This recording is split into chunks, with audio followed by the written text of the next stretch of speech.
History at the University of Lisbon, and the title of the presentation is Citizen Science, Opening Science, Learning with Society, Sharing Knowledge for Democracy and Sustainability.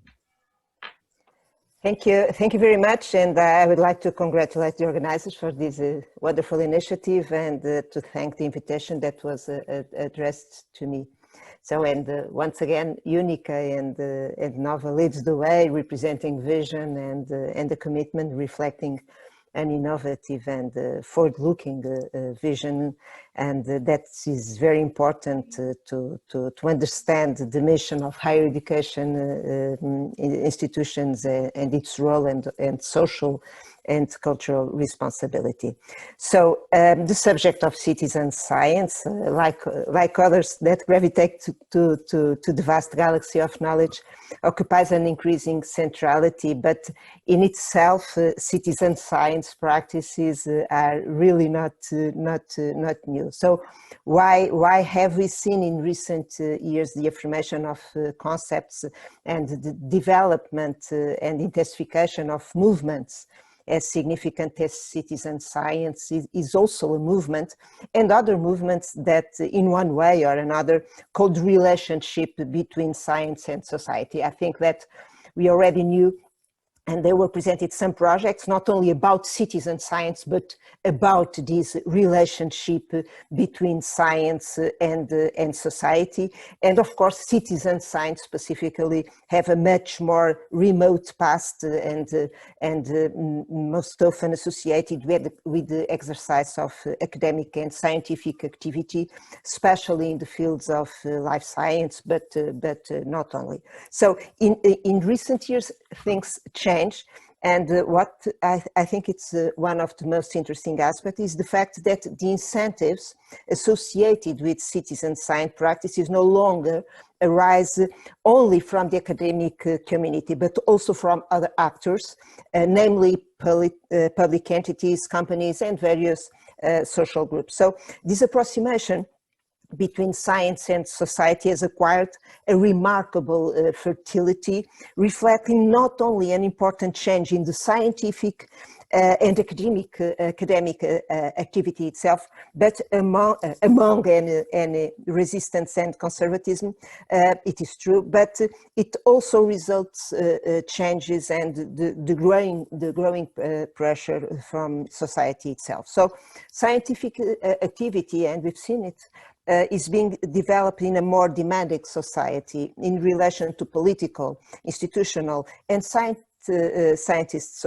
responsibility. And context is, of course, of strong public surveillance to what concerns, and on one side, to major scientific issues, which pose great ethical dilemmas, as to, on the other side, the monitoring of public resources, particularly when it comes to policies and public institutions. So the more recent context in which we live nowadays could not be more illustrative. So society expectations towards science are increasing.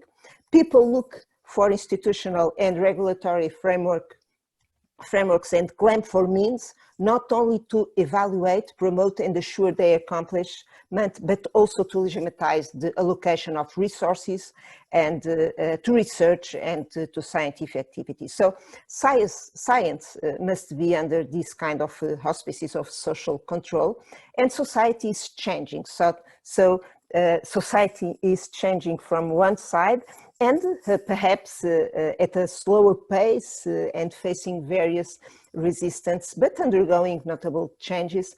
Academic and scientific activity itself is experiencing a process of change in its paradigm of reaching and doing science. So alongside, or even in the broader context that dynamics of open science represents and synthesizes, one of the most visible aspects of this transformation lies precisely in the relationship that the knowledge community to encompass academic and scientific activities established with society, and understanding the role of both in scientific process. So scientific and technological institutions face demanding challenges, perceiving a future with many and rapid continuous changes. We understand, of course, that a lot will change in the way of teaching, learning, in the way of making science, and in how to relate with a broader range of partners and society in general.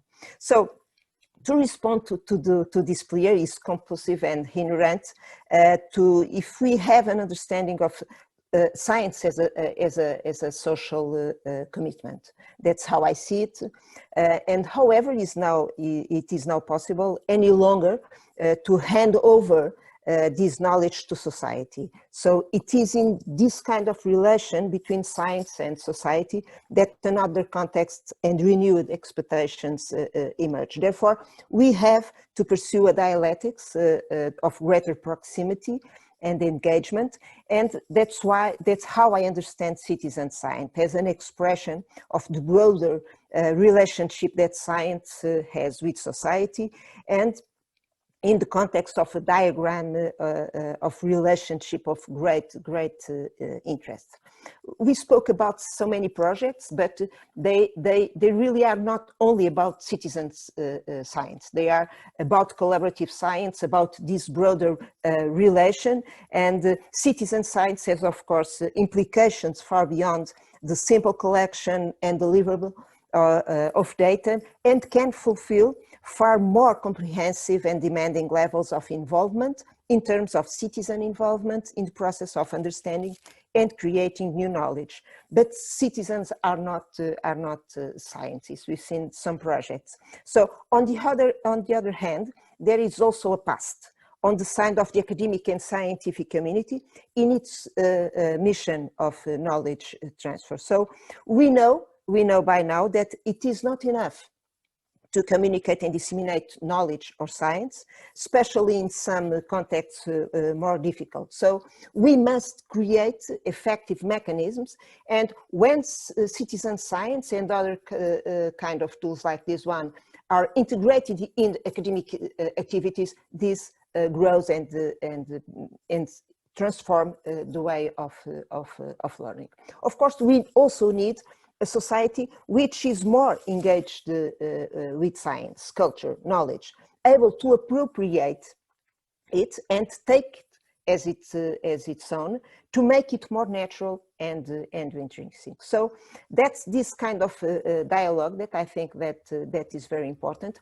I think that it's also important to have good ideas about the concepts and of course to understand the process of knowledge, and in any way what we see is the system of knowledge production and sharing is designed to confirm society at the heart of the system, and that is very interesting, by giving it in particular effective collaborative action, but in a context of increasing co-responsibility, calling in particular the economic, productive and business system. So knowledge becomes more influential when it is shared and disseminated, and when it is created in a collaborative way between science and society. But we must be conscious of that.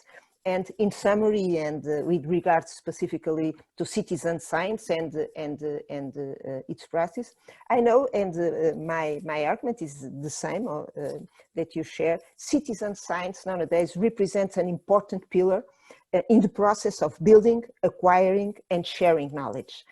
Perhaps not all the community, the academic community, believes in it, but that's my way of seeing.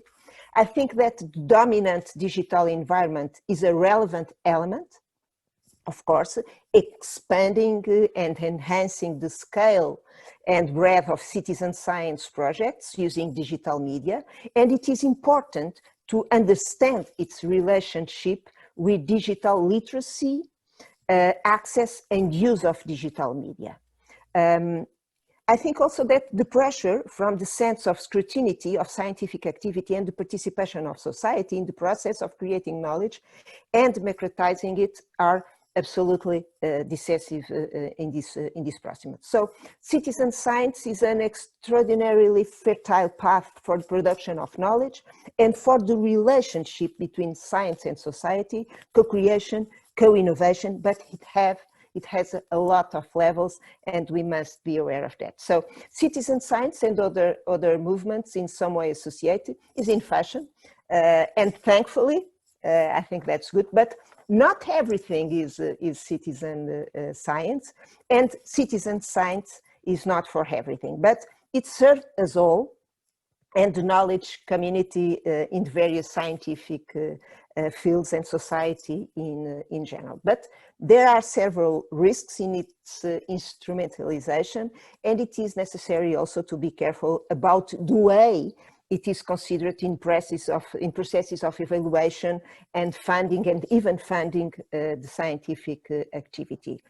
They are, and I'm very happy with that, the funding and evaluation of science considers grow in a growing way the processes of sharing society and dissemination of science, and also this kind of collaborative processes. But it is important to have and to understand this epistemological framework that is also essential, and training, as always, is indispensable. So once again, the use of citizen science benefits from the knowledge and broader understanding of its inscription in the relationship between science and society.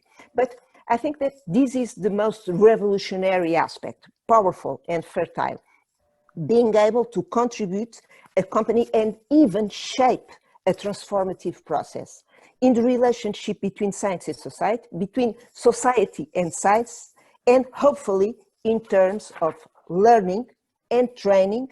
And if science wants, if academia wants, if society wants and knows, with a multiplier effect and a real impact. So I think that there is a lot to be done at this level. Initiatives like this webinar, of course, are very important, indicating a path, showing a recognition from the academia that can inspire the academia at all. So, I think that the impact of citizen science is visible mostly at scientific way, so and level. So I think that we must work on the relationship with the training and academia activities. So the impact of movements such as citizen science does not only transform academia and research, it contributes, as we know, in many ways to society. We have some concerns about this conceptual instability, the instrumentalization of citizens, the problem of research data management and how can it be shared, and the idea that it is part of a complex process. It's not good enough to have those projects of citizen science. If we want really to use them in the academia and scientific activity, we must consider other kinds of problems. And this idea of citizen science, connecting community, infrastructures, incentives, policies is a very productive one. We have a program, the Memory for All. It's a program about collecting memories and testimonies about citizens, common citizens, important citizens, public institutions. We have lots of projects in this program.